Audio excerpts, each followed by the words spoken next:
शाबाश, शाबाश रिंकू, शाबाश। बहुत कम वक्त में तू बहुत अच्छा शूटर बन गया है। आज ड्रैगन आएंगे तो देखकर वो भी खुश हो जाएंगे। क्या ड्रैगन सर कुछ नहीं आने वाले? हाँ, लेकिन एक बात याद रख, ड्रैगन की एक खासियत है, जो उसे भा गया उसकी वो जिंदगी बना देता है।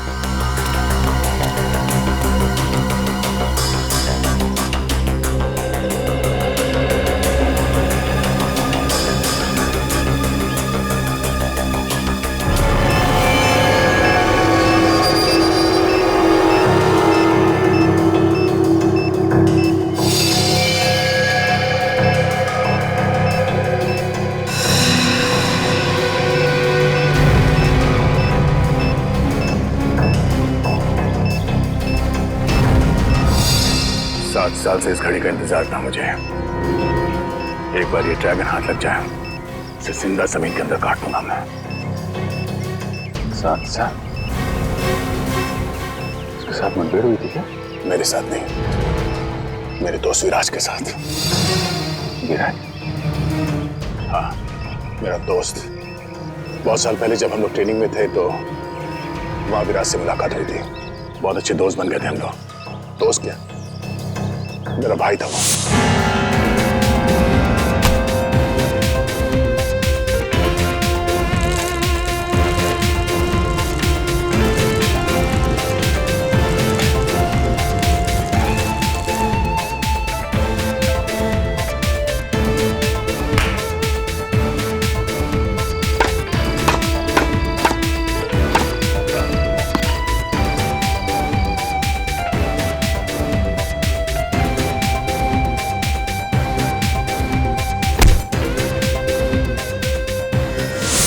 कुछ खत्म हो गया इस ड्रैगन की वजह से। इस ड्रैगन ने विराज को जान से मार दिया। देश से आतंकवाद को मिटाने के मिशन में विराज देश के लिए शहीद हो गया। एक दोस्त का अधूरा काम एक दोस्त ही पूरा करता है।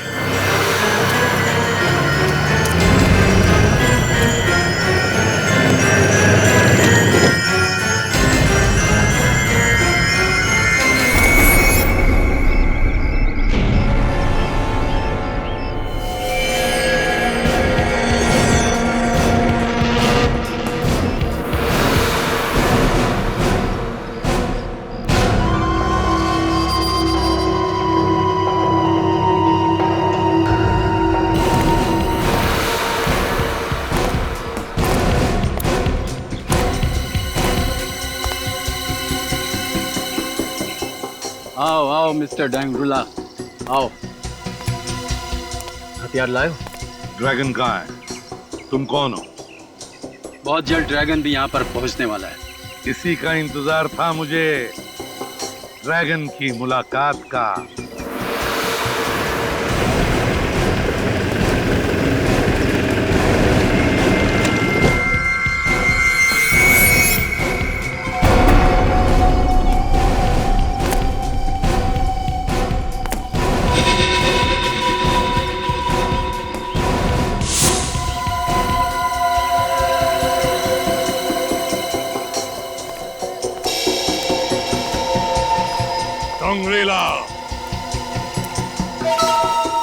ड्रैगन,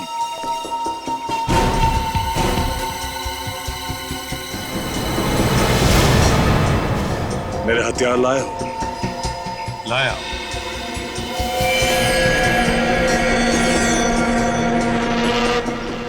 अच्छे तो है ना? जिस तरह के हथियार मैं तुम्हें दे सकता हूं, दुनिया में और कोई नहीं दे सकता। एक बात पूछूं? इससे पहले किससे हथियार लेते थे?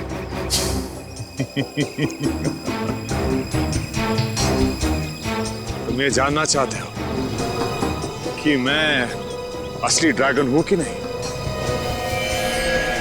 बड़े समझदार हो। ड्रैगन को आज तक किसी ने नहीं देखा।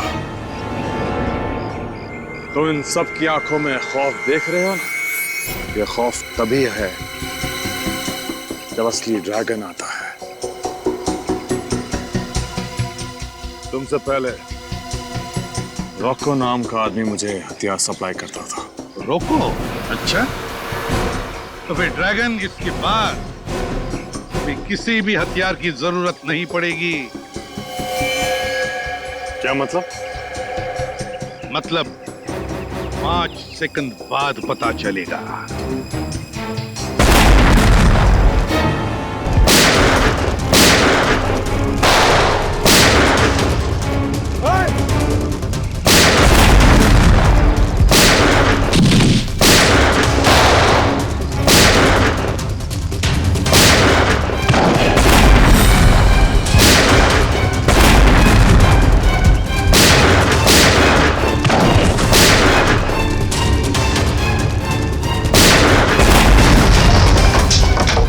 ड्रैगन?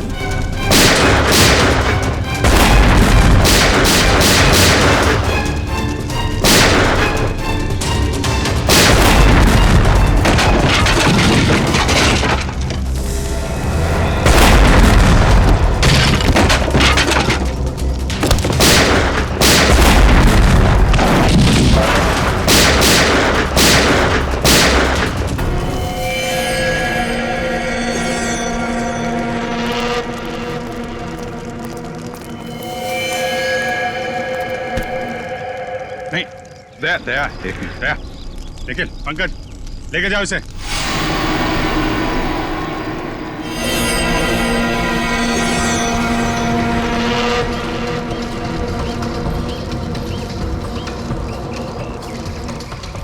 क्या हुआ अभिषेक? दया नहीं सर, सब ठीक है, ऐसा कुछ नहीं सर।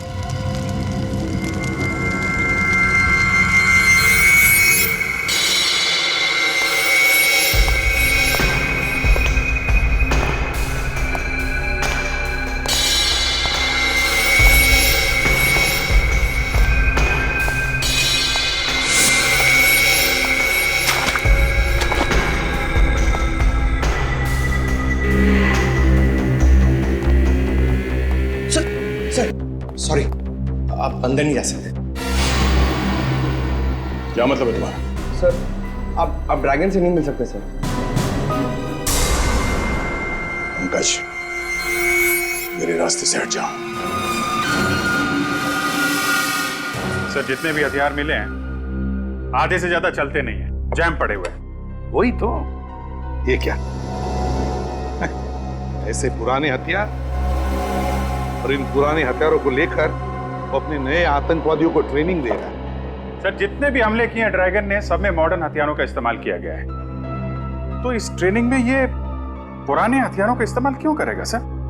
और सर ये सारे नए आतंकवादी बिल्कुल नौसिखे हैं, कॉलेज के गुमराह किए गए बच्चे हैं सर। और तो और सर, इतना खतरनाक आतंकवादी ड्रैगन इतनी आसानी से हाथ में आ जाएगा, यकीन नहीं होता सर। वही तो, और फिर ये देखो, इतने कम हथियार हमें इस मुठभेड़ में मिले हैं।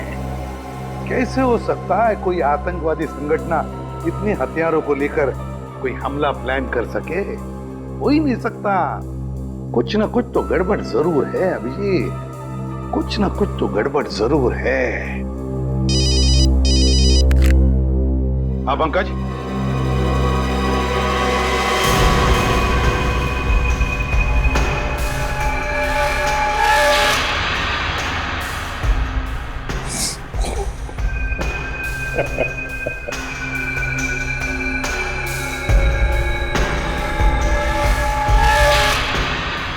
अगर तुझे लगता है कि खामोश रहने से तू बच जाएगा तो ये तेरी बहुत बड़ी बेवकूफी है।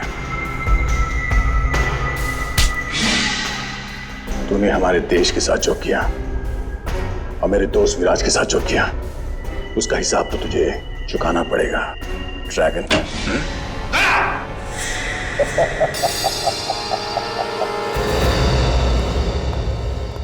तुम अंदर आए कैसे? सर वो मैं ड्रैगन से सच उगलवाने के लिए। पंकज ने तुम्हें बताया था ना कि बिना परमिशन के कोई अंदर नहीं आ सकता। तो फिर क्या तुम इतने सीनियर बन गए कि मेरी ऑर्डर भी मानने को तैयार नहीं? I am sorry sir. Sorry sir, sorry बोल दिया और हो गया? सर मैं बात करता हूँ। अब ये बिना वजह की तरफदारी मुझे अच्छी नहीं लगती। किसी भी हालत में आज मैं जान कर ही रहूंगा दया। कि तुम्हारी इसके साथ ऐसी क्या आपसी दुश्मनी है जो तुम मेरे ऑर्डर को भी तोड़ने को तैयार हो गए? ठीक है सर, अगर आप जानना चाहते हैं तो सुनिए। आज से 7 साल पहले 30 जून 2006 को राज, मैं सोचा तू जाग रहा होगा। मैं तो सोच के आया था कि आज साथ में बैडमिंटन खेलेंगे, याद है ना? पिछली बार तूने हराया था मुझे। हाँ, आज मैं जीतूंगा। चल। क्या हुआ? अरे तू डॉक्टर साहब की बात का यकीन मत कर, तुझे कुछ नहीं होगा। तुझे अपने दोस्त पे भरोसा है ना? कुछ नहीं होने दूंगा तुझे, समझा? कुछ नहीं होने दूंगा। क्या राज, क्यों? कुछ बोलना? हाँ? मेरी मौत को बदला जरूर ले।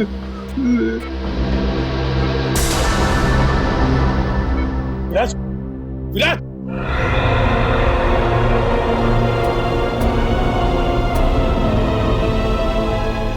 उसी पल मैंने सोच लिया सर, इस ड्रैगन को पकड़ के विराज की मौत का बदला जरूर लूंगा।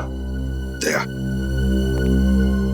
तुम्हारा दर्द मैं समझ सकता हूं, मगर भावनाओं में बहकर कानून को अपने हाथ में लेना तुम जैसे सीआईडी ऑफिसर को शोभा नहीं देता।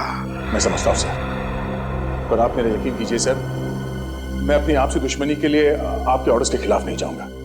माना कि मेरे अंदर मेरे दोस्त की मौत का गुस्सा आज भी है, पर मैं जो कुछ भी करूंगा कानून के दायरे में रह के करूंगा सर। गुड। सर, कोर्ट से वकील आया है, ड्रैगन वाले केस के बारे में बात करनी। ब्यूरो में लेकर आओ उसे। Yes sir.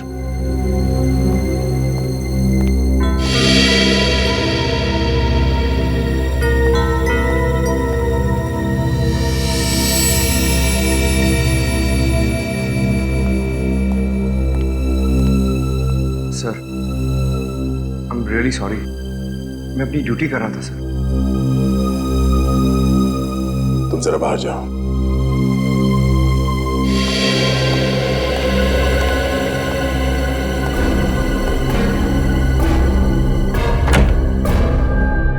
जब तक तुम्हारा ड्रैगन हमारे सवालों का जवाब नहीं देता, उसे कोई नहीं मिल सकता।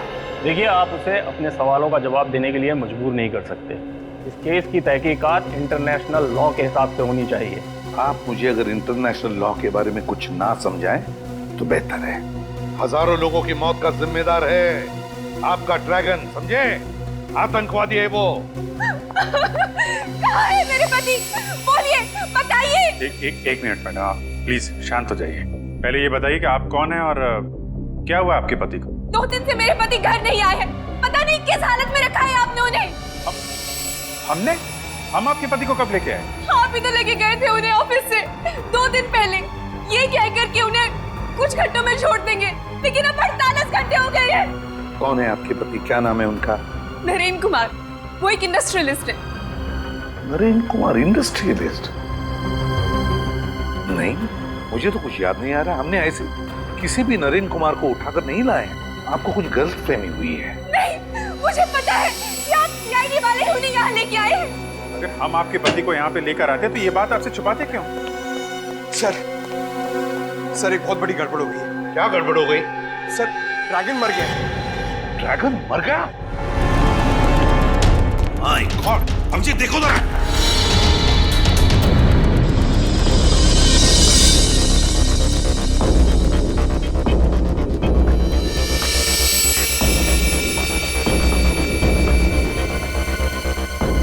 किसने?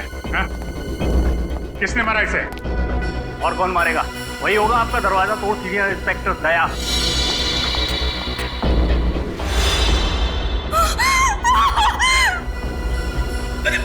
मैडम! सर लगता है लाश लेके बेहोश हो गई है। इसको डॉक्टर को दिखाओ जल्दी, ले जा। पंकज, तुम्हें पूरा यकीन है दया के जाने के बाद कोई और नहीं आया इस कमरे में? नहीं सर, मैं बाहर ही खड़ा था, मगर जब दया से रूम से बाहर आए तो क्या? सर, उनके हाथों पे खून लगा हुआ था।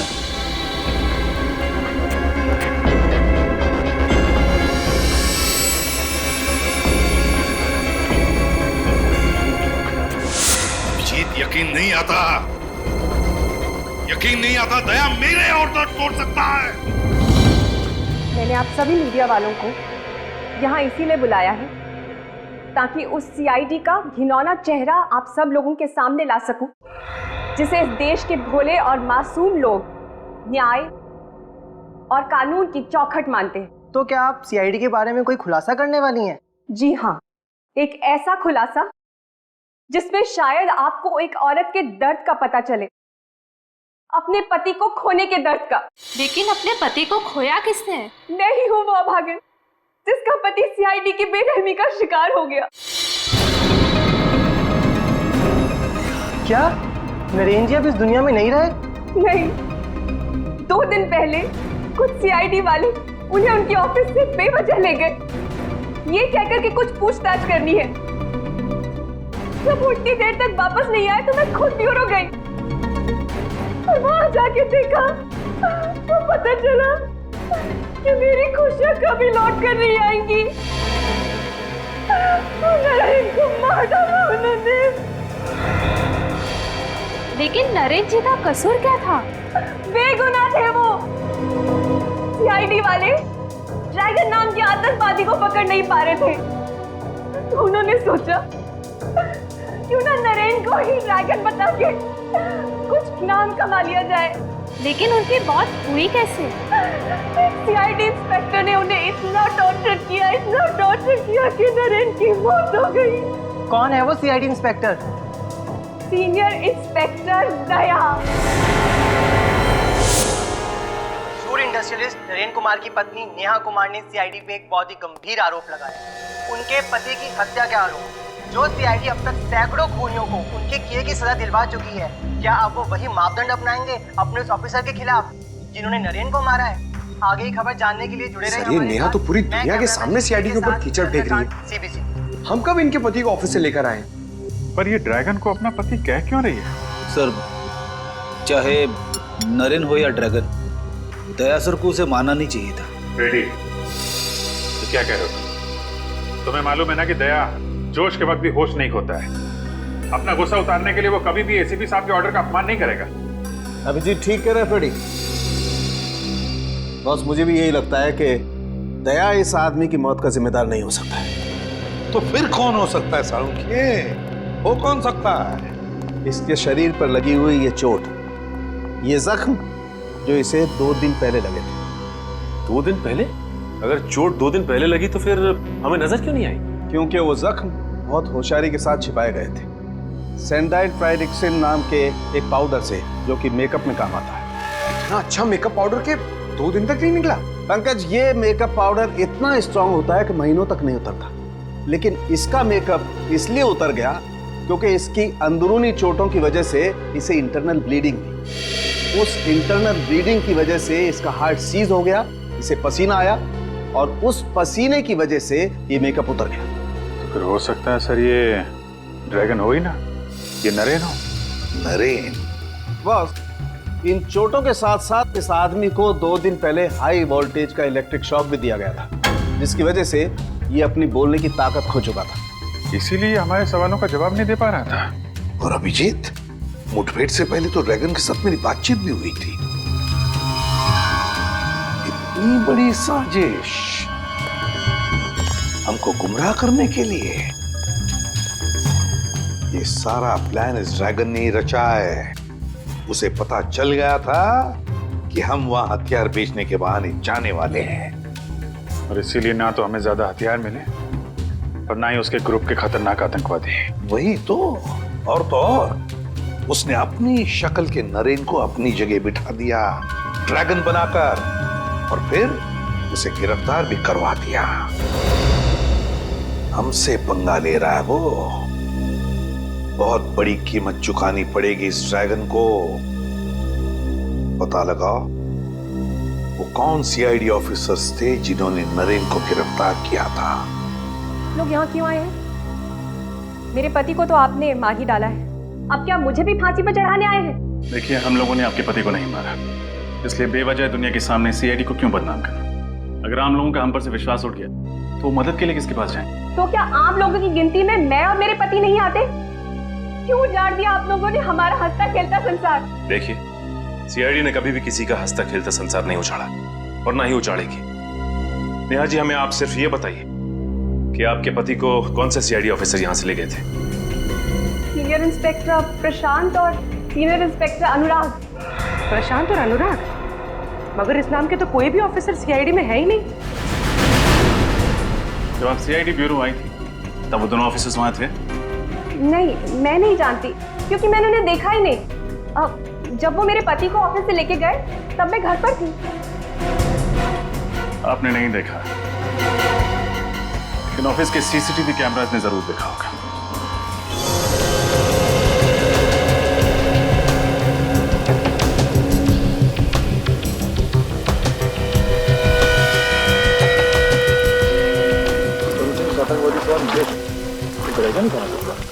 हाँ निखिल, ड्रैगन ही था, लेकिन मुठभेड़ में ड्रैगन ने नरेन की जगह पे जाकर छुप गया।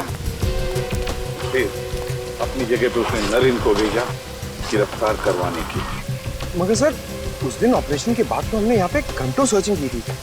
अगर ड्रैगन यहीं पे छुपा हुआ था तो फिर हमें मिला क्यों नहीं? वही तो यहीं पे कहीं छुपा है, यहीं कहीं मिलेगा, जरूर मिलेगा। इस जमीन का कोना कोना छान मारो, उखाड़ो इस जमीन को।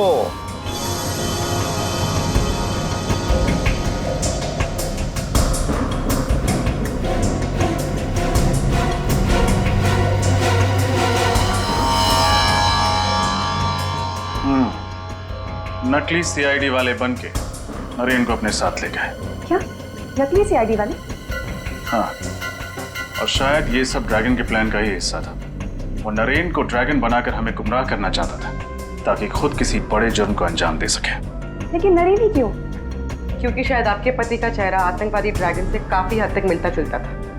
अच्छा, ये बताइए कि नकली सीआईडी वालों ने नरेन को अपने साथ ले जाने की कोई वजह बताई आपको? हाँ सर, उन्होंने कहा कि कंपनी के अकाउंट में कुछ हेराफेरी हो रही है और इसीलिए उनसे कुछ पूछताछ करनी है। कैसी हेराफेरी? सर, दरअसल पिछले महीने नरेन सर को पता चला कि उनके अकाउंट से 30 करोड़ रुपए गायब हैं। मगर जब मैंने अकाउंट चेक करके लेजर एंट्री दिखाई तो पता चला कि 30 करोड़ का चेक उन्होंने ही इशू किया है। ये चेक उन्होंने किसके नाम पे इशू किया था? 30 अलग अलग कंपनियों के नाम से। कोई कंपनी सिंगापुर में थी, कोई इटली में, कोई फ्रांस में। हमने उन कंपनियों को काफी ट्रेस करने की कोशिश की, लेकिन किसी का कुछ पता नहीं चला। और सभी चेक्स पर नरेन के ही सिग्नेचर्स थे? हाँ सर, सिग्नेचर तो उन्हीं के ही थे, लेकिन उन्होंने कहा मैंने सिग्नेचर किए ही नहीं। हो ना हो सर, वो बहू उनके सिग्नेचर की कॉपी करके कोई गड़बड़ कर रहा है। सर, ऐसी गड़बड़ तो कोई पास वाला ही कर सकता है जो नरेन के काफी पास हो, जो आसानी से उसके चेकबुक और उसके अकाउंट तक पहुंच सकता हो। अच्छा, इस हादसे के बाद से कोई ऐसा एम्प्लॉय है जिसने ऑफिस आना बंद कर दिया? हाँ सर, नरेन सर के जाने के बाद अगले दिन से दीपक ऑफिस आना बंद कर दिया। अच्छा, ये दीपक नरेन जी के चेकबुक तक पहुंच सकता था? हाँ सर, अकाउंट्स में ही तो काम करता था वो। देखते हैं, जब नकली सीआईडी वाले यहाँ थे तो ये दीपक क्या कर रहा था। ये फुटेज फिर से दिखाओ।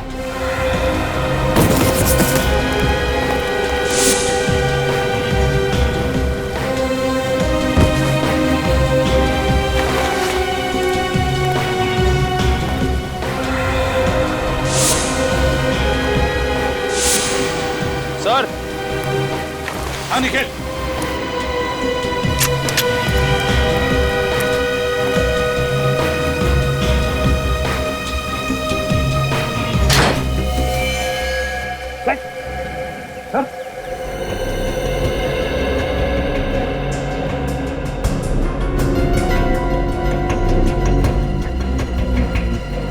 ये दीपक सर। पॉज करो, अब रिवाइंड करके फिर से प्ले करो।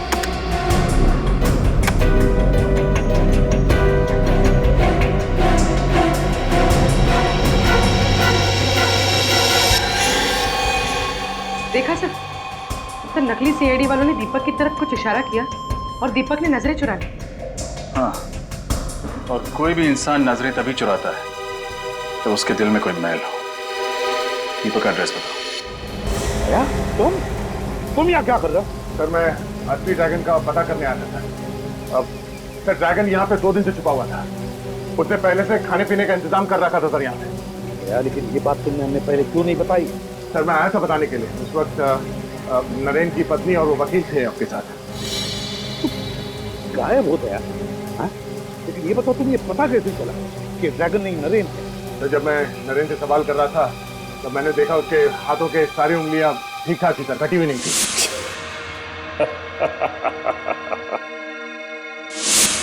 जबकि विराज ने मुझे बताया था कि ड्रैगन के दाएं हाथ की ये वाली उंगली सर, रिंग फिंगर, कटी हुई। ड्रैगन की हाथ की एक उंगली कटी हुई है। उस वक्त मैं समझ गया सर कि ये ड्रैगन हमें गुमराह करने की कोशिश कर रहा है। अब ये सारा चक्कर समझ में आ रहा है, सारा चक्कर समझ में आ रहा है। कैसा चक्कर सर? यही ये ड्रैगन नरेन क्यों बना? नरेन क्यों सर?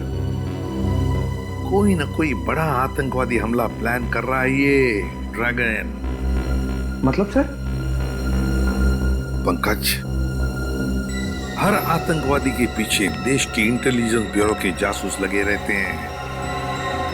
वैसे इस ड्रैगन के पीछे भी लगे थे और इसीलिए तो पिछले साल भर में कुछ भी नहीं कर पाया, कोई भी हमला नहीं कर पाया।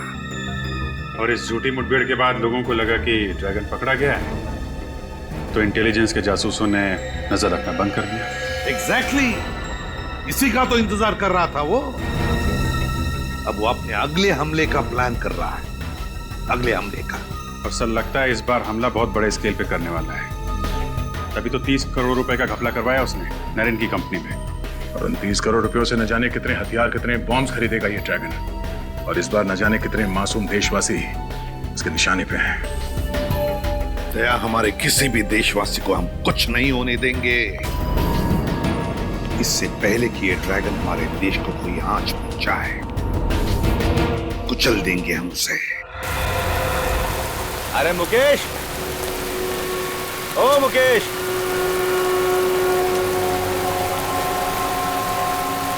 अरे आओ उधर। 14 तारीख को मर्ज सिटी से कुछ खुफिया सामान लेकर निकला था ये अपने ट्रक में, और उसका पूरा पेमेंट भी कैश में ही इसे मिल गया था।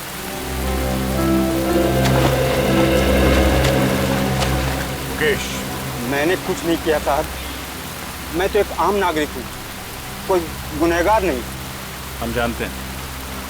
अच्छा ये बताओ, 14 तारीख को जिस सामान की डिलीवरी तुमने मत जेटी से की थी, वो सामान था क्या?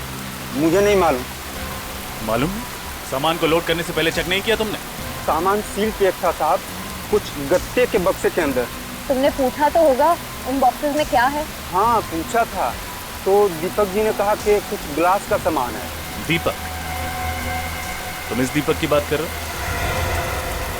हाँ हाँ साहब, यही है वो दीपक जी। उस सामान का वजन कितना था? यही कोई 200 किलो। 200 किलो? कहाँ छोड़ा था तुमने वो सामान? वो दहीसर क्रीक के आगे कामन गांव है, वहाँ एक मिल है, वहीं पे छोड़ा था। कामन गांव?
जग्गू, इसे किसी ने मारा।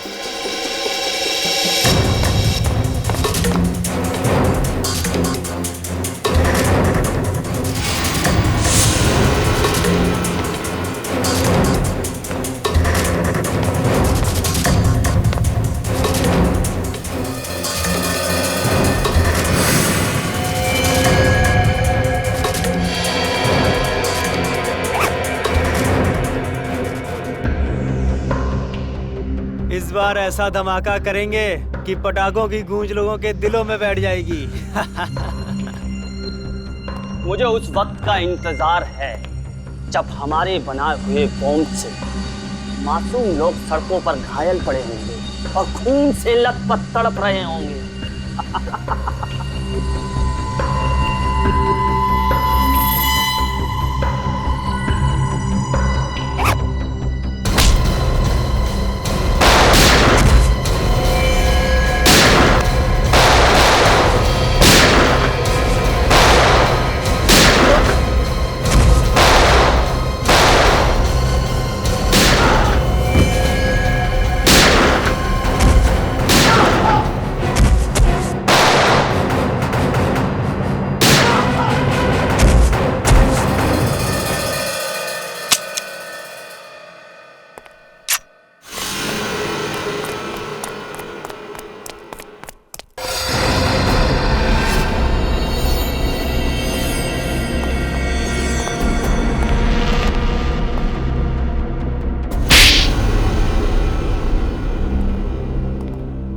मुझे माफ कर दो साहब। ये दीपक कहाँ मिलेगा? ये तो रॉकी भाई है साहब।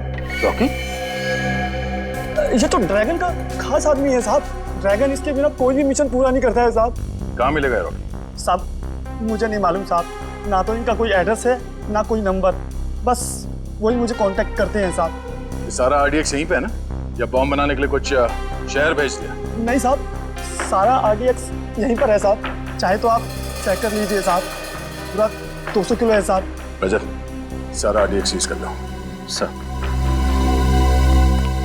सर एक बात समझ में नहीं आ रही है। जब ड्रैगन नरेन बनकर ACP सर के सामने आया तब सर ने उसे पहचाना कैसे नहीं? दोनों के चेहरे इतने कैसे मिल सकते हैं सर? मिलता नहीं था श्रेया, जरूर ड्रैगन ने अपना चेहरा बदलवाया नरेन की तरह दिखने के लिए।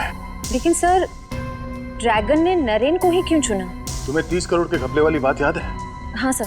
नरेन की कंपनी में दीपक के अलावा कोई और भी है जो ड्रैगन के साथ मिला हुआ है। कोई और? नरेन की मौत से और किसे फायदा हो सकता है सर? नेहा।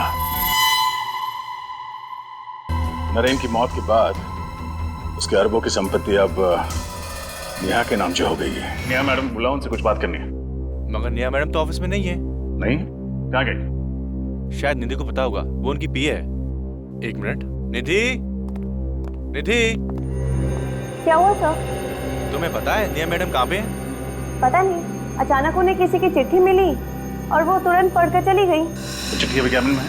हाँ, उन्होंने पढ़ने के बाद उसे फाड़कर डस्टबिन में फेंक दिया था।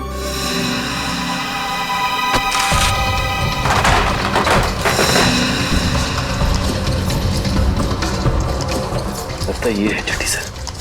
टुकड़ों को जोड़ के देखते हैं।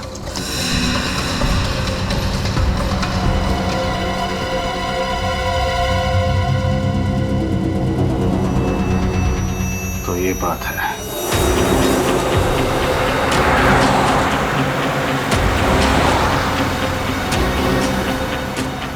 सब हो रही नेहा की कार। ये नेहा तो गाड़ी भगाने लगी। लगता है उसे पता चल गया कि हम उसका पीछा करें। जल्दी चलो।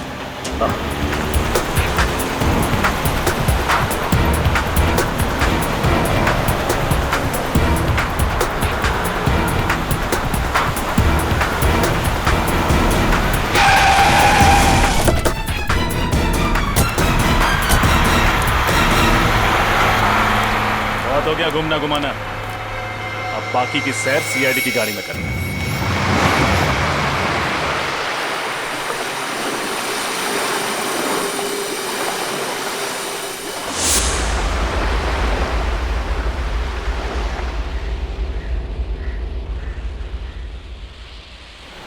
रॉकी अब तक आया क्यों नहीं?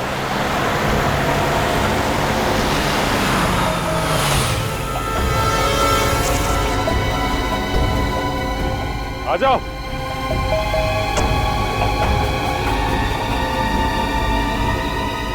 रॉकी, गाड़ी से बाहर आ जा। गाड़ी से बाहर क्यों नहीं आ रहा? जाके देखता हूं।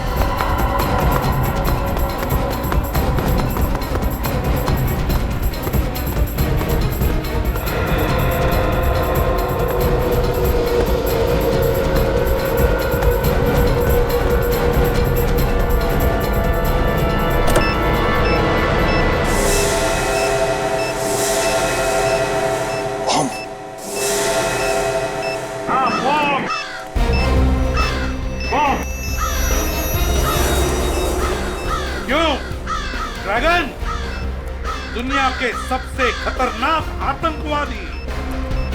सामने बॉम्ब देखते ही पैंट गीली हो गई। कभी सोचा था बेचारे गरीब लोगों को उड़ाने के लिए बॉम्ब लगाते थे, तब क्या बीतती होगी उन पर? क्या बीतती होगी उनके घर वालों पर? हाँ? तुम अकेले मेरा क्या बिगाड़ लोगे एसीपी? अपने चारों तरफ देख, देख चारों तरफ।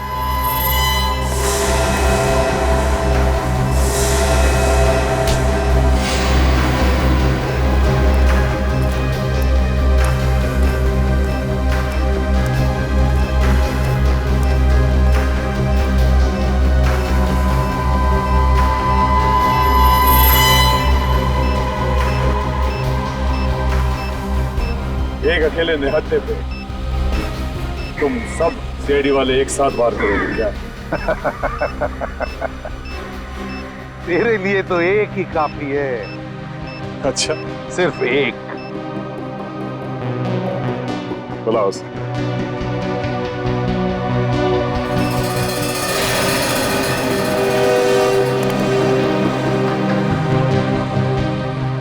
दया, इसे सिर्फ जान से मत मारना।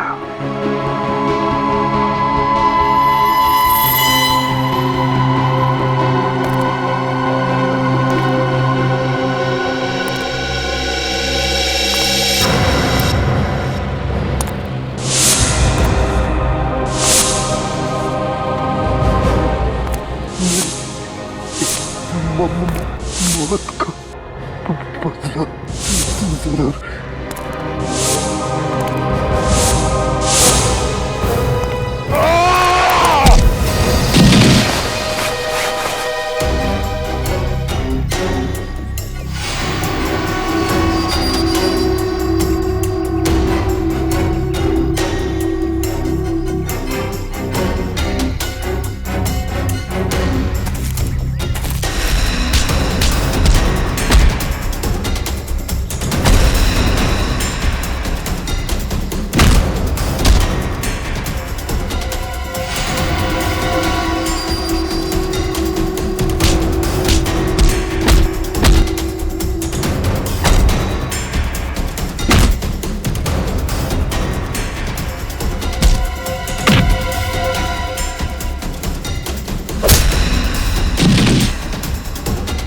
नहीं सचिन, इसे तो दया संभाल लेगा।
हमारे देश का कानून उसे सजा देगा। छोड़ो छोड़ो दे।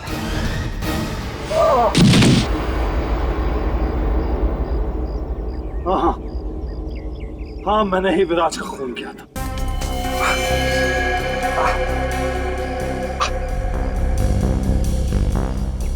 विराज जैसे ऑफिसर की लाश पे ही मैंने अपने आतंक का महल खड़ा किया था, जिसे तुम लोगों ने चकनाचूर कर दिया एक ही झटके में। तुम जैसे मुजरिमों के महल ईंट पत्थर के नहीं, ताश के पत्तों के जैसे होता है। कानून की हवा से यूं ढेर हो जाते हैं। और मैंने तो पूरी तैयारी कर ली थी देश छोड़ के भागने की। फिर तुम लोगों को कैसा पता चला कि मैं कहां हूं? इसके जरिए, इस रॉकी के जरिए। इस रॉकी ने तुम्हारा सारा का सारा प्लान हमें पहले ही बता दिया था। तूने गद्दारी की मुझसे। रॉकी ने उसी दिन तुमसे गद्दारी की जिस दिन उसने नरेंद्र को। क्या? हाँ, मैं नरेंद्र की बीवी नेहा से प्यार करने लगा था। मैंने सोचा कि तुम नरेंद्र बन जाओगे तो असली नरेंद्र मेरे रास्ते से हट जाएगा और नेहा मेरी हो जाएगी।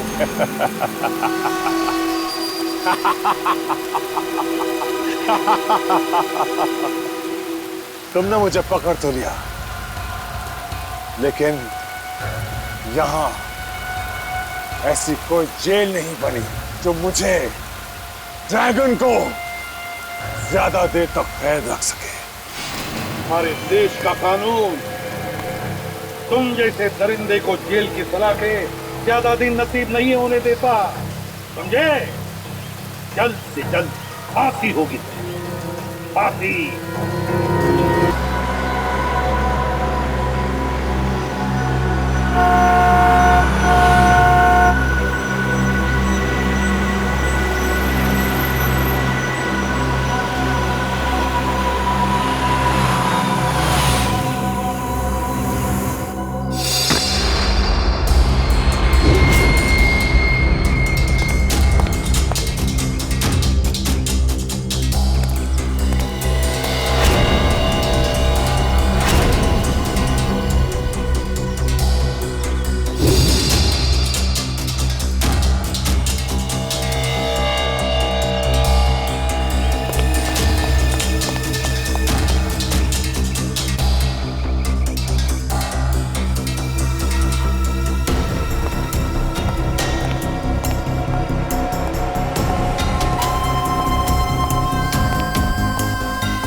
आपको 6th फ्लोर जाना है, कुसुम आंटी के यहाँ।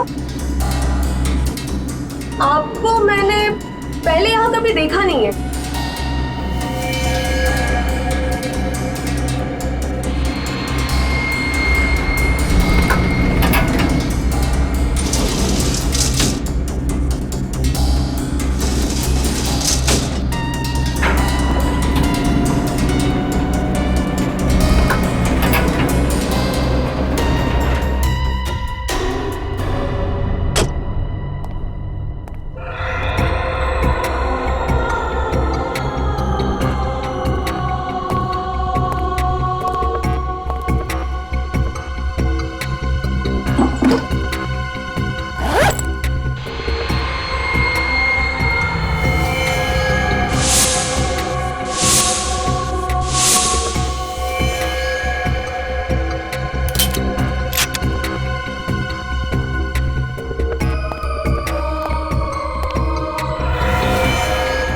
ऐसे धोखा नहीं दे सकती सोनम। प्यार किया है मैंने तुमसे, परिवार को छोड़ा है मैंने तुम्हारे लिए। मैं मजबूर हूँ नवीन, प्लीज मुझे समझो। क्या समझूं? ये एक बेवफा से मैं वफा की उम्मीद कर बैठा। तुम्हारी जिंदगी नर्क बना दूंगा मैं सोनम, चैन से नहीं जीने दूंगा मैं तुम्हें। काट काट। अरे नवीन क्या कर रहा है यार? कोई अपनी महबूबा से इस तरह गुस्से में बात करता है क्या? उसने मुझे धोखा दिया है तो गुस्सा तो आएगा ना? आएगा, पर गुस्से के भी टाइप्स होते हैं ना यार। तू उससे प्यार करता है, तुझे दर्द हुआ है, पर तेरे गुस्से में भी वो प्यार दिखना चाहिए, तेरे आंखों में वो नमी दिखनी चाहिए। यार तुझे बड़ा एक्सपीरियंस है, तू क्यों नहीं कर देता आके? देख नवीन, ताने मत मार, मैं डायरेक्टर हूँ, तो फिर एक्टर भी बन जा। देख तू ना मुझसे भी। यार बस करो, यहाँ पर काम करने आओ या झगड़ा करने आयो? देख मैं तो मेरा काम ही कर रहा हूँ, ये नवीन है जो टेढ़ी मेढ़ी बातें कर रहा है।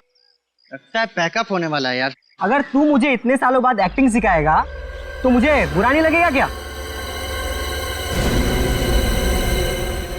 ए राहुल, अरे इधर आओ। क्या हुआ यार? ये देख।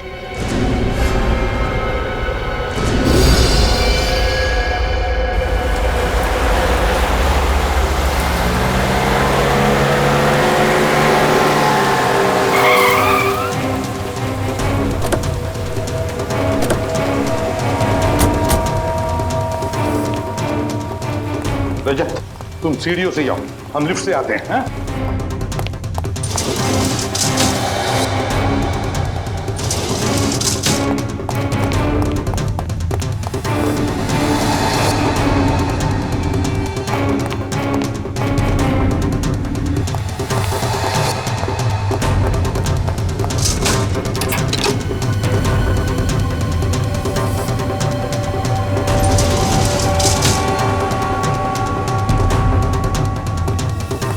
सर दरवाजा तो बंद है। खोलो, ट्राई करो। रजत, खोलो जरा, और होशियारी से, अंदर पता नहीं चलना चाहिए।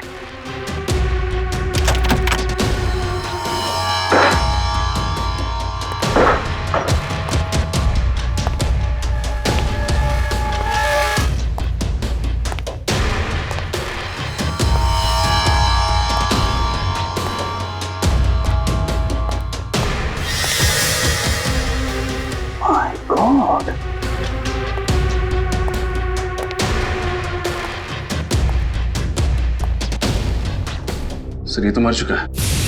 कल कोई किसी ने मार दिया सर, लेकिन जब मेन डोर अंदर से बंद था तो खूनी घर में घुसा कैसे?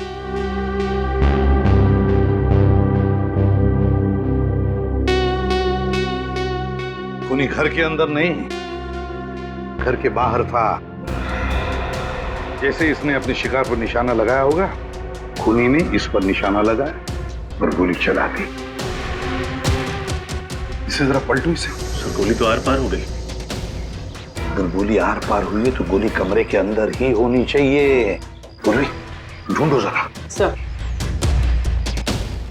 सर एक बात समझ में नहीं आई, बच्चों ने हमें बताया था कि उन्होंने इस आदमी को यहाँ खिड़की पर खड़े हुए देखा था, तो अगर इसे बाहर से गोली लगी, इसे ऐसे गिरना चाहिए, मतलब इसके पैर खिड़की की तरफ होने चाहिए, लेकिन ये तो उल्टा गिरा, इसका सिर खिड़की की तरफ।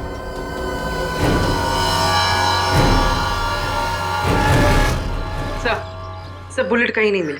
अच्छा, कमरे के अंदर बुलेट नहीं मिली, ये आदमी उल्टा पड़ा है। समझ में नहीं आता ये सारा चक्कर है क्या? सर इसकी जेब में ये 2 बुलेट और कुछ पैसे मिले, कोई आईडी वगैरह कोई नाम पता नहीं मिला। ऐसा आदमी अपनी जान पहचान लेकर थोड़ी घूमेगा रजत। पर सर यहाँ ये मारने कैसे आया होगा?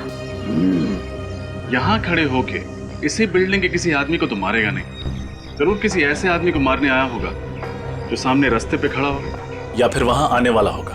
रजत, आते वक्त देखा था मैंने इस बिल्डिंग के कंपाउंड के बाहर एक ज्वेलरी शॉप है, और ज्वेलरी शॉप के बाहर सीसीटीवी कैमरा लगा हुआ है। CCTV camera.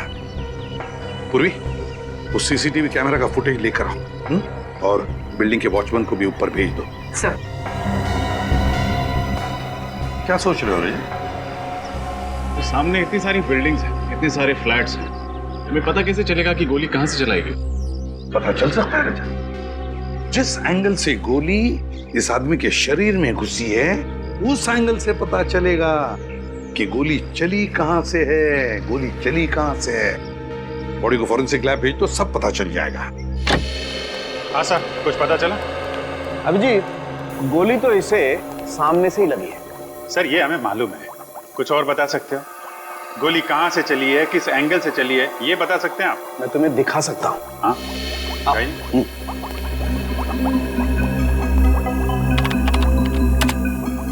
ये देखो, ये इसकी छाती पर सामने की तरफ जो घाव है, जहां से गोली इसके शरीर के अंदर घुसी है, ये ऊंचाई पर है। और ये दूसरा घाव जो इसकी पीठ पर है, जहां से गोली निकली है, ये नीचाई पर है। ऐसे इसका मतलब इसे गोली ऊपर से लगी है और लगभग 28 डिग्री के एंगल से।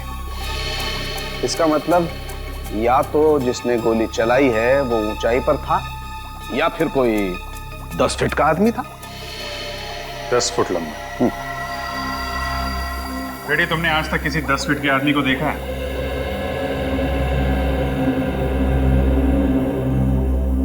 नहीं सर। नहीं देखा सर। तो फिर आपकी दूसरी थ्योरी सही है, गोली सामने से चली है, ऊपर से। जी। और सर, जिसने भी ये गोली चलाई है वो भी कोई प्रोफेशनल किलर है, क्योंकि इतनी दूरी से इतना एक्यूरेट, इतना सही निशाना लगा पाना किसी आम आदमी के बस की बात तो हो नहीं सकती। फिर भी रजत, एक बात अभी भी घूम रही है।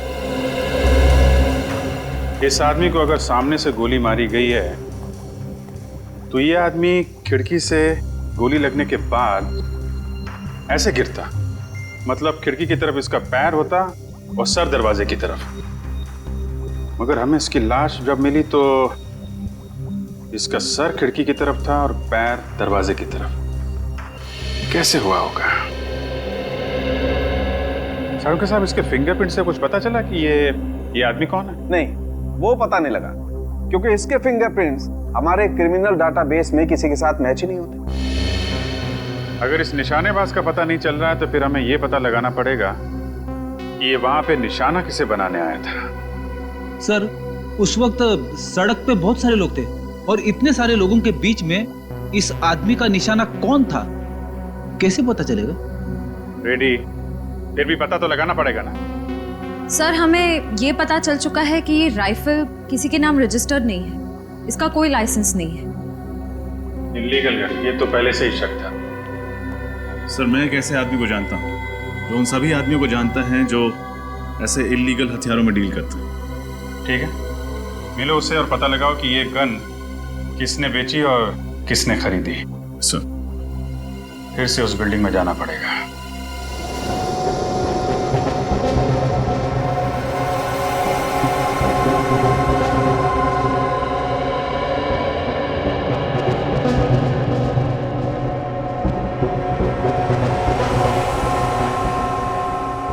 बच्चों ने कहा था कि शूटर यहाँ पे ऐसे खड़ा था खिड़की में। अब देखते रहे, जब पता चल जाएगा गोली कहाँ से चली थी, कहाँ से चली थी गोली। ये मैनिक्विन में 28 डिग्री का छेद बनाया है ना? Yes sir. और ये लेजर भी कब लगेगा? ये लीजिए पूरी।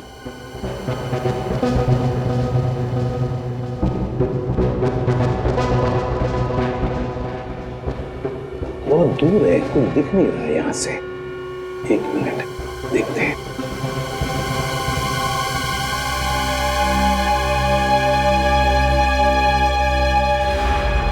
रजत, मिल गया। लेजर का लाइट वहां पे गिरा है, उस छत पे। रजत, गोली यहीं कहीं से चली है, यहीं कहीं से। Yes sir. सर, हाँ, ये देखिए, यहां से पुतला बिल्कुल साफ दिखाई दे रहा है। हाँ, बिल्कुल साफ दिखाई दे रहा है। मतलब रजत, गोली यहीं से चली है। रजत, उस टेल्स को अच्छी तरह से ढूंढते हैं, कोई ना कोई सुराग, कोई एम्प्टी शेल तो जरूर मिलना चाहिए।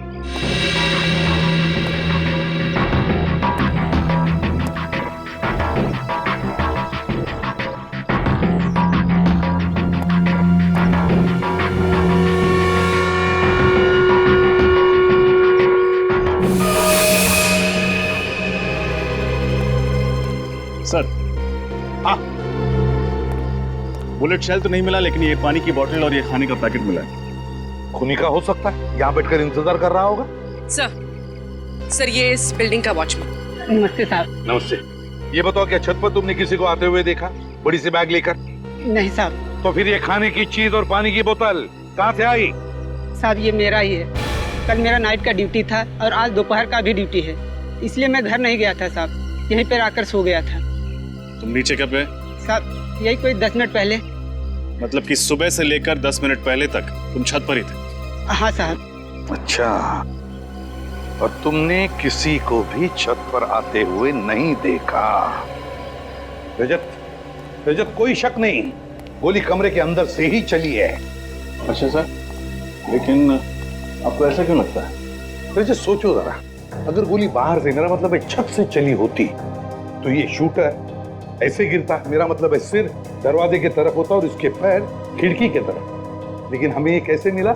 इसके पैर थे दरवाजे की तरफ और सिर था खिड़की की तरफ। मतलब है गोली कमरे के अंदर से ही चली है। यस सर, तभी तो घर के अंदर कोई बुलेट नहीं मिली। गोली उसके सीने में लगी, उसकी पीठ से निकली, खिड़की से बाहर चली गई। एग्जैक्टली, शायद किसी वजह से ये ऐसे मुड़ा होगा और बस उसी वक्त गोली चली। सर जब हम इस फ्लैट में आए तो दरवाजा अंदर से बंद था। सर अगर गोली अंदर से चली है तो फिर चली कहाँ से? वही तो, ये खूनी छुपा कहाँ होगा? छुपा कहाँ होगा? रजत काम करो, तो इस मैनिक्विन को घुमाओ, ऐसे घुमाओ उल्टा, पता चल जाएगा गोली चली कहां से थी और खूनी छुपा कहां था। अब ये जो तुम्हारा लेजर का बीम है वो छोड़ो उसमें से।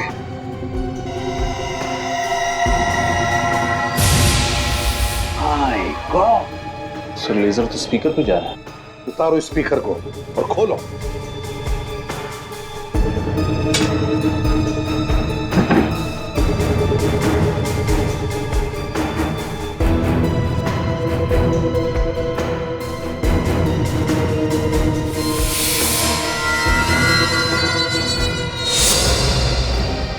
सर इसमें तो गन है।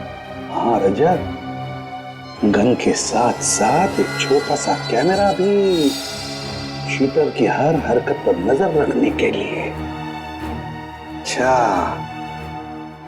तो खूनी स्पीकर में छुप कर बैठा था। जैसे ही शूटर किसी वजह से मुड़ा, खूनी ने उस पर गोली चला दी।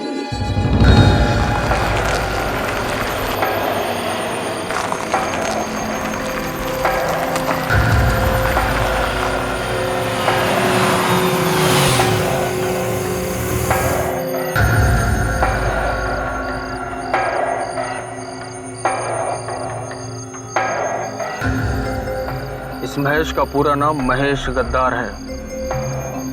गद्दार कुछ भी गड़बड़ करे तोड़ा देना से। आप फिक्र मत करो बॉस, मेरी नजर और मेरा निशाना दोनों महेश पे रहेगा।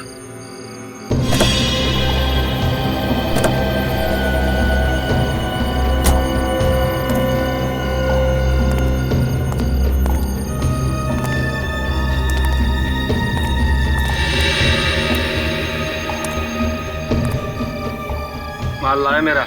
मैं जुबान का पक्का हूँ महेश बाबू। ताने मार रहा है, जरूरत पड़ी तो गोली भी मार सकता हूँ। मैंने भी हाथों में चूड़ियां नहीं पहनी, लेकिन गोलीबारी करने का मूड नहीं। चल माल दिखा। पहले पैसे दिखाओ। पैसे दिखा सर। अब क्या गिन के दिखाओ? उसकी जरूरत नहीं है, कम निकले तो बाद में हिसाब करने आता है मुझे।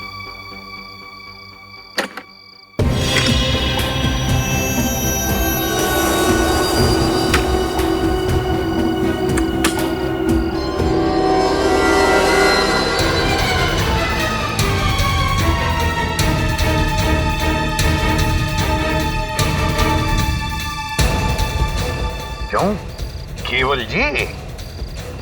होशियारी नहीं, वरना इस गन के अंदर जितना भी लोहा है तुम्हारी खोपड़ी में उतार दूंगा, समझे? पूर्वी, फोटो दिखाओ इसे।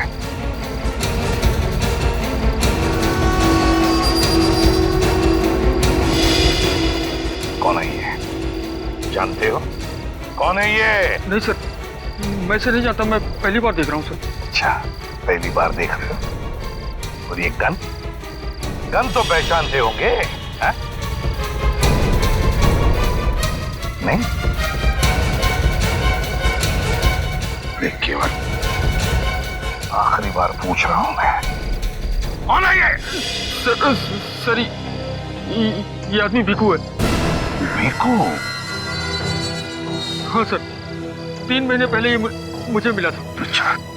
तब मैंने इसको ये गन बेची थी सर। और बताओ इसके बारे में।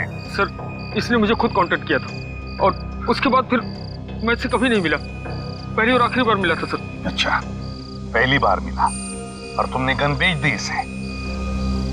ना जान ना पहचान, गन बेच दी? हाँ? कहाँ रहता है ये भिकू?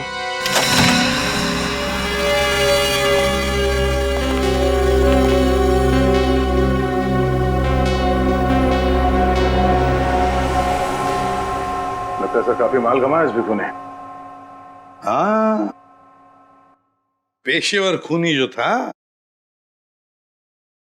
एक काम करो, इस घर की अच्छी तरह से तलाशी लो, शायद कुछ मिल जाए जिससे पता चले वो किसे मारने आया था।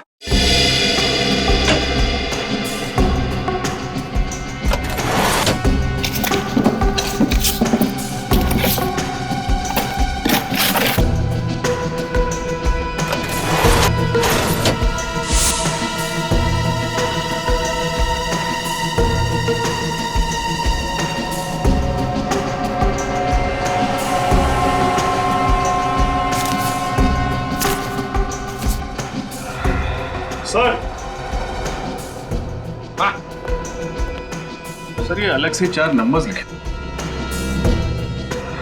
सर भिकू ने ये 4 नंबर इस डायरी में क्यों लिखे होंगे? नहीं तो इससे पहले कि देर हो जाए पता लगाना पड़ेगा ये 4 नंबर किसके हैं। शायद भिकू इन्हें मारना चाहता था। ये रिग देख के तो ऐसा लगता है कि खूनी ने खुद अपने हाथों से ही फिट किया है। हाँ सर, और ये गन पे छोटा मोटा कैमरा लगा हुआ है। रेडी, इसी कैमरे से तो वो देख रहा था कि गन के सामने कौन आ रहा है। और ये रिग रिमोट से ऑपरेट होता है, जिसके जरिए इस गन को ऊपर नीचे, ये देखिए, दाएं बाएं भी घुमाया जा सकता है। बात साफ है, खूनी कहीं दूर बैठा था और दूर से ही उसने भिकू का शिकार किया। मगर खूनी उस फ्लैट में घुसा कैसे? ये रिग वगैरह लगाने में तो काफी टाइम लगा होगा। किसी ने देखा कैसे नहीं उसे? बिल्डिंग के वॉचमैन से भी पूछा, उसे भी कुछ नहीं मालूम। और सर बिल्डिंग के मेन गेट पर जो सीसीटीवी कैमरा फिट है उसकी पूरी फुटेज चेक की, लेकिन कोई भी ऐसा आदमी नहीं दिखा जिस पर शक किया जाए। कहीं वो फेस बदल के तो नहीं आया? इलेक्ट्रिशियन, दूध वाला, पेपर वाला, फेस बदल के अंदर आया, ये रिग फिट किया और निकल गया। किसी को शक भी नहीं हुआ। कुछ पता चला भिकू को कॉन्ट्रैक्ट किसने दिया था खून करने का? सर भिकू के घर से जो डायरी मिली है उसमें 4 लोगों के फोन नंबर्स मिले। कौन है ये? सर नाम है मनीष, रितेश, विक्रांत और हितान। चारों बिजनेस पार्टनर्स थे। किस चीज का बिजनेस है इनका? सिक्योरिटी इक्विपमेंट का सर। ये लोग सिक्योरिटी एजेंसीज और प्राइवेट बिल्डर्स को इक्विपमेंट सप्लाई करते थे। लेकिन सर इस तरीके का बिजनेस करने वाले इन लोगों के फोन नंबर्स एक कॉन्ट्रैक्ट किलर के पास कैसे? या तो इन चारों ने किसी की सुपारी दी होगी या फिर किसी ने इन चारों की सुपारी दी होगी भिकू को। सर एक और बात पता चली, इन चारों में से एक पार्टनर मनीष, 1 महीने पहले ही उसका खून हुआ। कैसे खून हुआ इस मनीष का? सर मनीष एक कॉफी शॉप में बैठा हुआ था जब किसी ने उस पर गोली चलाई। पुलिस रिकॉर्ड्स के मुताबिक 9mm की स्नाइपर राइफल की गोली थी। सर कॉफी शॉप में ही मनीष ने दम तोड़ दिया। स्नाइपर राइफल की गोली? मतलब ये चारों पार्टनर्स भिकू के निशाने पे थे। मनीष को तो उसने मार दिया, बाकी बचे इन 3 पार्टनर्स में से किसी को मारने के लिए उस फ्लैट में घुसा होगा। मगर किसको? सर उसी रास्ते पे जो ज्वेलरी शॉप के सीसीटीवी कैमरा की रिकॉर्डिंग है उसको श्रेया चेक कर रही, शायद कुछ पता चले। सर सर ये देखिए, ये आदमी कब से एक ही जगह पर खड़ा है और बार बार अपनी घड़ी चेक कर रहा है। हाँ सर, ऐसा लग रहा है जैसे ये किसी का बेसब्री से इंतजार कर रहा है।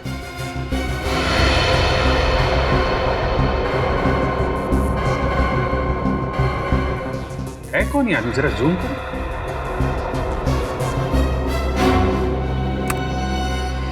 ये तो उन चारों पार्टनर्स में से एक है ना, विक्रांत।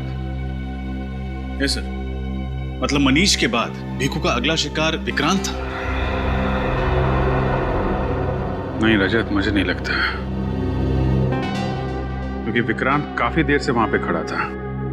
अगर भीखू को विक्रांत को मारना होता, कब का मार दिया होता। यस सर, तो फिर शायद भीखू विक्रांत को नहीं बल्कि उस आदमी को मारना चाहता हो जिसका इंतजार विक्रांत कर रहा था। मगर सर, ये विक्रांत इंतजार किसका कर रहा था? वो भी पता चल जाएगा। सर, टेप को फॉरवर्ड करो।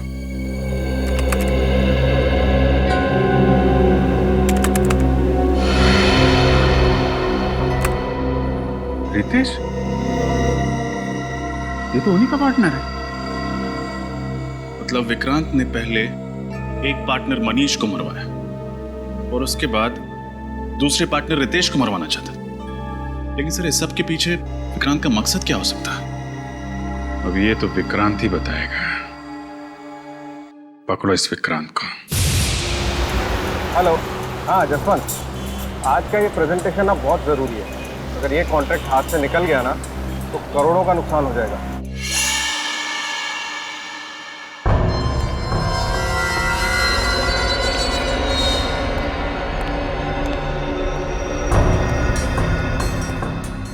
मैं ऑफिस पहुंच रहा हूं, बस गाड़ी पार्क करके मैं ऊपर आता हूं।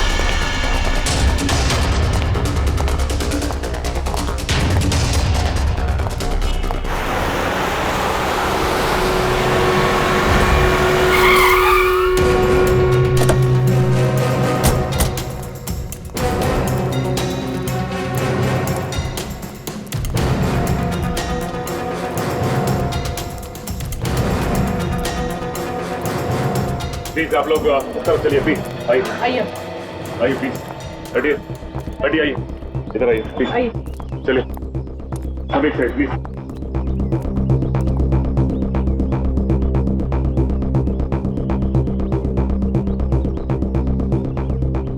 जरा पलटाओ इसे।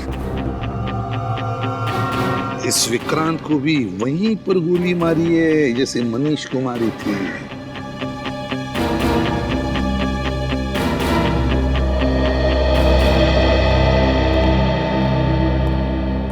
एक बात बताओ, किसी ने कुछ देखा? क्या हुआ ये? सर मैंने देखा था। सर विक्रांत सर जैसे ही गाड़ी से उतरकर ऑफिस की तरफ जाने लगे तो गोली लगी और यहाँ गिर गए। अच्छा, किसने गोली चलाई देखा तुम लोगों ने? आपने किसी को भी यहाँ से बड़ा सा बैग लेके जाते हुए या लेके आते हुए देखा क्या? नहीं सर। अच्छा चलो, गोली चलने की तो आवाज सुनी होगी किसी ने? नहीं सर।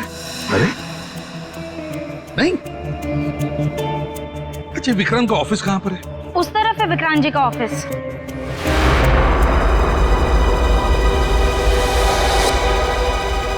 सचिन, गोली तो यहीं से चली है, बिल्डिंग में से ही। अगर बिल्डिंग की खिड़कियां तो बंद है तो जरूर गोली छत से चली है, छत से। लगता है उसी आदमी का काम है, उसी खूनी का जिसने मनीष को मारा है। छत से गोली चली है। एक काम करो, छत पे जाकर देखो, देखो कुछ मिलता है क्या। और बिल्डिंग में जितने भी लोग हैं उनसे पूछताछ करो, पूछो उनसे क्या किसी ने किसी अनजान आदमी को बिल्डिंग में आते जाते हुए देखा है क्या? हाँ? सर हम जिसे खूनी समझ रहे थे उसी का किसी ने खून कर दिया। वही तो हम सोच रहे थे कि विक्रांत रितेश को मारना चाहता है, या तो विक्रांत को ही किसी ने मार दिया। सर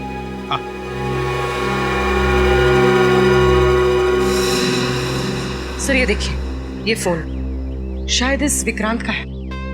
देखो, इसने आखिरी बार किससे बात की थी? हाँ सर इसने आखिरी बार किसी जसवंत से बात की थी। जसवंत? जसवंत तो विक्रांत का मैनेजर है। क्या हो रहा है सर? इन चारों पार्टनर्स के एक के बाद एक खून हो रहा है। एक बात बताओ जसवंत, विक्रांत इस वक्त ऑफिस में आने वाला था या और किस किस को पता था? वो तो हर रोज 10 बजे आते हैं सर, ये तो सारे स्टाफ को पता है। आखिरी बार तुम्हारी बात हुई थी विक्रांत के साथ? जी सर। क्या बात हुई थी? सर वो तो एक प्रेजेंटेशन के बारे में बात कर रहे थे। प्रेजेंटेशन और कुछ नहीं? जी सर। किसी पर शक है तुम्हें? किसने किया होगा ये? ऐसा कौन हो सकता है सर? मैं किस पे शक करूं जिसने मेरे पार्टनर विक्रांत को मार दिया? सिर्फ विक्रांत ही नहीं, कोई ऐसा आदमी है जो तुम चारों का दुश्मन है। क्या? हाँ, वो तुम चारों को खत्म करना चाहता है। लेकिन सर, मेरी तो ये समझ में नहीं आ रहा है कि हम चारों ने उसका क्या बिगाड़ा है। वो हमें क्यों मारना चाहता है? कल तुम और विक्रांत एक बिल्डिंग के नीचे मिलने वाले थे, है ना? हाँ सर। वहां भीखू नाम का एक शूटर तुम्हें निशाना बनाने वाला था, तुम्हें, मगर किसी ने उसे ही मार दिया। क्या? भीखू मुझे मारना चाहता था? हाँ, हमें लगा था कि सबके पीछे विक्रांत का हाथ है और उसी ने भीखू को तुम्हें मारने का कॉन्ट्रैक्ट दिया था। नहीं सर, ऐसा नहीं हो सकता। विक्रांत मेरा पार्टनर ही नहीं था, मेरा एक अच्छा दोस्त भी था। आपका चौथा पार्टनर मिस्टर हितांग फिलहाल कहाँ पर है? वो तो पिछले 1 महीने से शहर से बाहर गया हुआ है। उसके पिताजी की तबीयत खराब है। कब आने वाला है? उसने कहा तो था कि वो जल्द से जल्द लौटने की कोशिश करेगा। कुछ दिन पहले तुम्हारा एक्सीडेंट हुआ था, है ना? जी हाँ सर। क्या हुआ था? 5 मई को मैं अपनी बीवी और बच्चे के साथ एक पार्टी से वापस लौट रहा था। गाड़ी का टायर बीच में ही फट गया और एक्सीडेंट हो गया। उस एक्सीडेंट में मेरी बीवी और बच्चे तो मर गए, लेकिन मैं पता नहीं कैसे बच गया। ये अचानक टायर फटा कैसे? दरअसल मेरी गाड़ी पर किसी ने गोली चलाई थी। वो गोली गाड़ी के टायर पर लगी और टायर फट गया। गाड़ी बहुत स्पीड में थी और मैं उसे कंट्रोल नहीं कर पाया, बस। अच्छा, क्या तुम्हारा कोई दुश्मन है? मेरा मतलब है कोई बिजनेस राइवल? नहीं सर, मैं जानता हूँ कि बिजनेस में कॉम्पिटिटर्स होते हैं, राइवल्स होते हैं। मुझे नहीं लगता कि हमारा कोई दुश्मन होगा। सर, हाँ, बिल्डिंग की छत पे से मुझे ये बुलेट का शेल मिला है। 9mm shell, long range rifle का शेल ही है। सर फिर तो एक बात पक्की है कि खूनी ने विक्रांत पर छत से ही गोली चलाई है। हाँ पूर्वी, हमारा शक सही निकला। जिसने मनीष पर गोली चलाई उसी ने विक्रांत को भी मारा है। उसी ने विक्रांत पर गोली चलाई है। सचिन, खूनी को किसी ने आते जाते देखा बिल्डिंग में? सर मैंने सारे ऑफिसेज में चेक किया, लेकिन किसी ने भी उसे नहीं देखा है। पर सर ऐसे कैसे हो सकता है? वही तो, कहीं से तो घुसा होगा वो बिल्डिंग में, कहीं से तो घुसा होगा। सर बिल्डिंग के 2nd फ्लोर पे रेनोवेशन का काम चल रहा है और मजदूरों का आना जाना लगा रहता है, इसलिए बिल्डिंग वालों ने पीछे का रास्ता खोल दिया उनके लिए।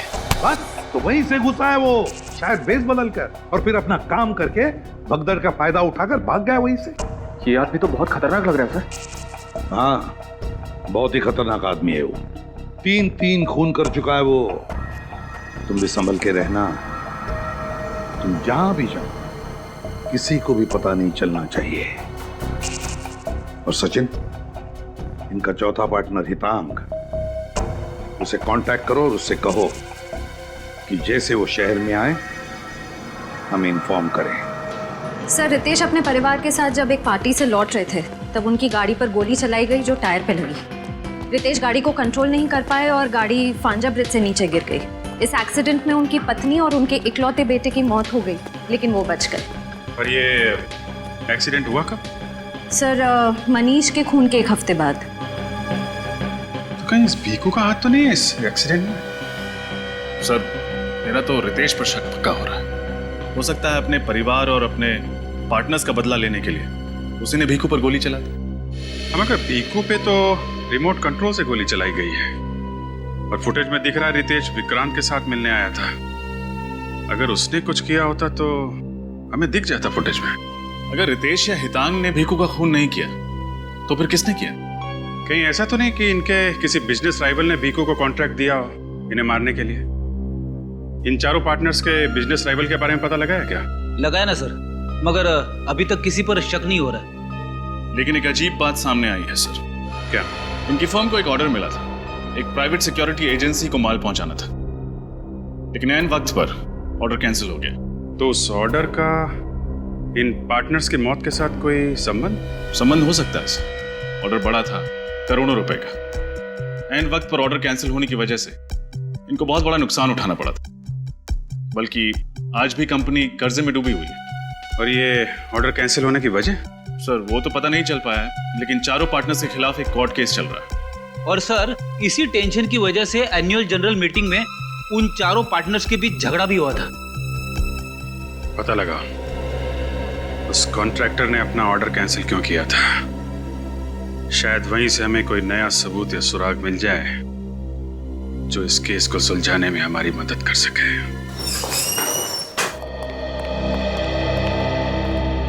सीआईडी, आपसे कुछ सवाल पूछने। सवाल? कैसे सवाल? रेडियंट सिक्योरिटी इक्विपमेंट के 4 पार्टनर्स मनीष, हितांग, रितेश और विक्रांत तो आप जानते हैं? जी हाँ, वो हमारी सिक्योरिटी कंपनी के सबसे बड़े सप्लायर हैं। तो फिर उनका एक बड़ा ऑर्डर लास्ट मोमेंट पर कैंसिल क्यों किया आपने? इसलिए कर दिया कि उनके क्वालिटीज एकदम घटिया और दाम एकदम ऊंचे थे। आपकी एजेंसी ने उनकी कंपनी के खिलाफ कानूनी कार्रवाई भी शुरू कर दी थी, वो क्यों? और मैं क्या करता? देखिए, शहर के वीवीआईपीज, बड़े बड़े सेलिब्रिटीज हमारे क्लाइंट हैं। हम प्राइवेट बैंक्स को भी सर्विस प्रोवाइड कराते हैं, और इस घटिया क्वालिटी की वजह से हमारे कुछ क्लाइंट्स राइवल्स के पास चले गए और कुछ लोगों की तो मौत हो गई। ओह, यानी कि बात सिर्फ ऑर्डर कैंसिल करने तक नहीं है, बात बहुत आगे बढ़ चुकी है। जी हाँ, हमने इनके खिलाफ कोर्ट में केस दर्ज कर दिया है। इन चारों की लापरवाही और लालच की वजह से ये लोग मरे, हमारी वजह से नहीं। और अगर हम कोर्ट में केस जीत जाते हैं तो ये चारों के चारों जेल में सड़ेंगे। सर, ये मामला तो और भी संगीन होता जा रहा है। शायद इसी वजह से कोई है जो चारों पार्टनर्स को मारना चाहता है। अच्छा, कोई और है जिसको ये करोड़ों का ऑर्डर कैंसिल होने से घाटा हो सकता हो, जिसको इतना नुकसान हुआ हो कि वो चारों पार्टनर्स को नुकसान पहुंचाने की सोचे? रेडियंट कंपनी को फाइनेंस 2 ही लोग कर रहे थे, हर्षद और शांतनु, और ये डील कैंसिल हो जाने से उन्हें करोड़ों रुपए का नुकसान हुआ था। फिलहाल तो शक की सुई इन 2 फाइनेंसियर्स हर्षद और शांतनु पर आकर अटक गई है। हो सकता है गुस्से में आकर उन दोनों ने इन चारों पार्टनर्स को मारने का प्लान बना लिया। श्रेया, इन दोनों फाइनेंसियर्स के बारे में सारी इंफॉर्मेशन निकालो। सर। हेलो, हाँ बोलो। क्या? ठीक है। क्या हुआ सर?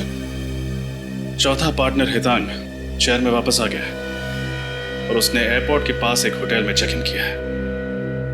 इससे पहले कि वो शातिर खूनी उस पर जानलेवा हमला करे, उसको रोकना होगा।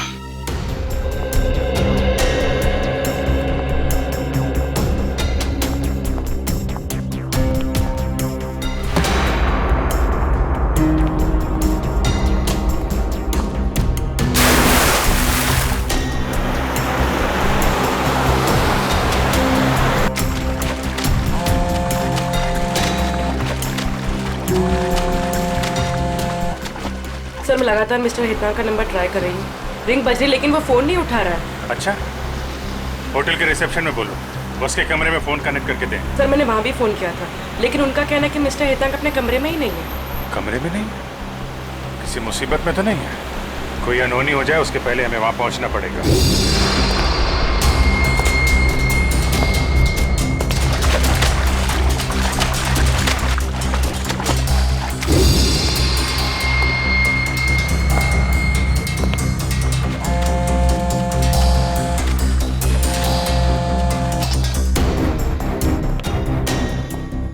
अरे सुनो, हाउसकीपिंग का सारा स्टाफ कहाँ है? मैं कब से उन्हें ढूंढ रही हूँ। मुझे मन्नू से बात करनी है। मैं तुमसे बात कर रही हूँ। क्या नाम है तुम्हारा?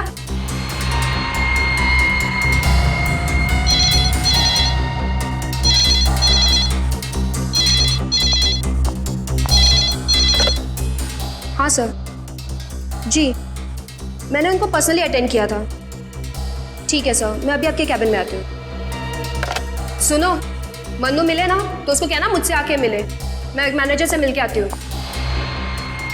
वो जो दोनों फाइनेंसर्स थे, हर्षद और शांतनु, उनके बारे में क्या पता चला?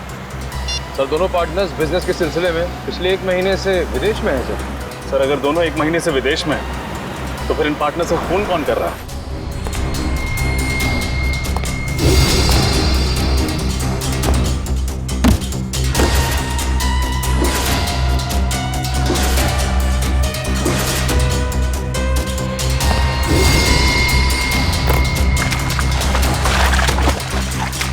सर इस बिजनेस डील में 4 पार्टनर्स और 2 फाइनेंसर्स। हम शक किस पर करें? उस पर जिसे हम अब तक नजरअंदाज करते आए हैं।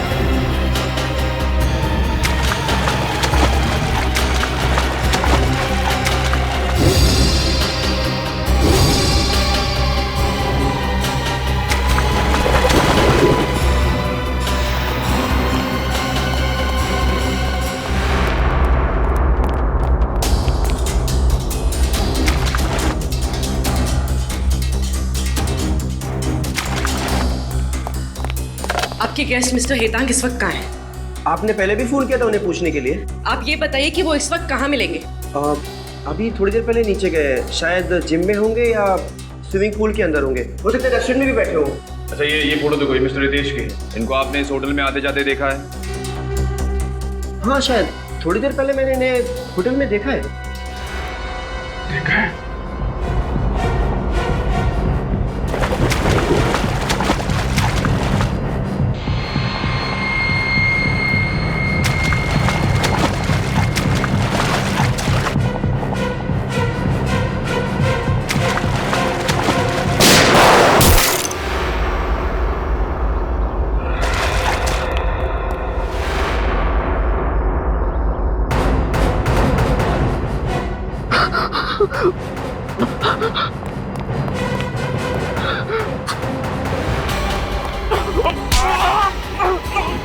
नहीं छोड़ूंगा मैं तुम्हें, नहीं छोड़ूंगा। अभी भी जान बाकी है।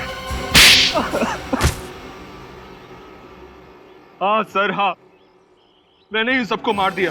क्यों? वो तो तुम्हारे बिजनेस पार्टनर थे ना, दोस्त थे तुम्हारे। दोस्त नहीं थे सर, ये लोग गद्दार थे। मेरी वजह से इन लोगों को लाखों करोड़ों का कॉन्ट्रैक्ट मिला, मगर इन लोगों ने मार्केट में हल्की क्वालिटी का जाली माल बेचना शुरू कर दिया। तो तुम पुलिस में रिपोर्ट लिखवा सकते थे। हाँ, जब तक मुझे पता चलता तब तक बहुत देर हो गई थी। कॉन्ट्रैक्टर ने हम पर क्रिमिनल केस दर्ज कर दिया था। मैंने अपना मुंह खोलने की ठानी, मगर इन लोगों ने उल्टा मेरा ही मुंह बंद करने की कोशिश की। जब तुमने चुप रहने से इनकार कर दिया, तो उन्होंने तुम्हारा और तुम्हारे परिवार का एक्सीडेंट करवा दिया, जिसमें तुम्हारी पत्नी और तुम्हारा बच्चा तो मर गए, लेकिन तुम बच गए। हाँ सर, उसके बाद मैंने सोचा अगर मैं पुलिस के पास गया तो ये मेरे माँ बाप को भी मार डालेंगे, और इसलिए मैंने भीखू कॉन्ट्रैक्ट किलर को हायर किया। और उससे तुमने 4 लोगों के नाम और नंबर दे दिए, जिसमें से एक नाम तुम्हारा भी था। वो सबको गुमराह करने के लिए था। भीखू से मैंने केवल फोन पे बात की थी, उसने मुझे देखा नहीं था। कुछ पैसे मैंने उसके अकाउंट में ट्रांसफर कर दिए थे। भीखू ने सबसे पहले मनीष को कॉफी शॉप में मारा, और उस दिन जब वो तुम्हें विक्रांत को मारने वाला था, उसके पहले ही तुमने भीखू को उड़ा दिया है? जिस फ्लैट से मैंने भीखू को विक्रांत और रितेश यानी मुझ पर गोली चलाने के लिए कहा था, वो फ्लैट मेरा नहीं था, वो फ्लैट मेरे दोस्त का था। मैं उस बिल्डिंग में इसी का मैकेनिक बनकर दाखिल हुआ, और इसलिए मुझे कोई पहचान नहीं पाया। और भीखू के आने से पहले तुम उस फ्लैट में गए और वहां पे वो रिमोट कंट्रोल वाली गन लगा दी, जिससे तुमने भीखू को मार डाला। तुमने भीखू को बलि का बकरा बनाया ताकि लोगों को लगे कि तुम भी उसका टारगेट थे, और उसके बाद मैंने विक्रांत को खुद ही खत्म कर दिया। और अगर आज आप लोग टाइम पर नहीं आते ना सर, तो मैं इस हेतांग को भी गोली मार देता। बदले की आग ने तुम्हें खुद मुजरिम बना दिया है।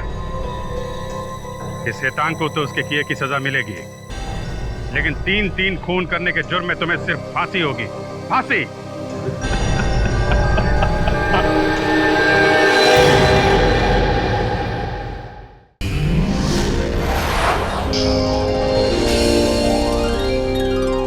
CID के और भी मजेदार और सस्पेंस से जुड़े एपिसोड्स को देखने के लिए हमारे चैनल को सब्सक्राइब करें और बेल आइकॉन दबाना न भूलें।